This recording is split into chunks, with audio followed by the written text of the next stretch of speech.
ready? Okay, birds ready. Trainers ready. Set, go. Now, boy, put your table. Leading by blue with his first ball. Followed by Azul. Next ball. Blue wins the game. That's more like Azul. And I think Azul deserves a second race. And let's do it with a ring race. So the mechanic of this game, if the first bird who can drop 3 rings into the pool, the fastest is the winner. Now that is a ring race. Now guys, are you ready for the second round? Okay, birds ready.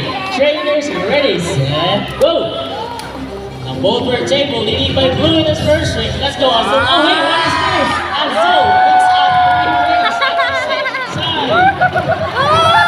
So, trainer Christian, did you see that? 3 rings at the same time. What can you say? Hey guys, you clearly cheated! Is it true that you cheat? No, we didn't cheat. Azul just used her brain. So is it true that the girls are wiser than the boys? Let's give a round of applause for Blue and Azul.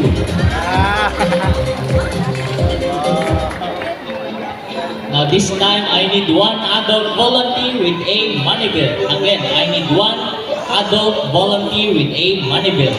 So 20, 50 or 100 peso bill will.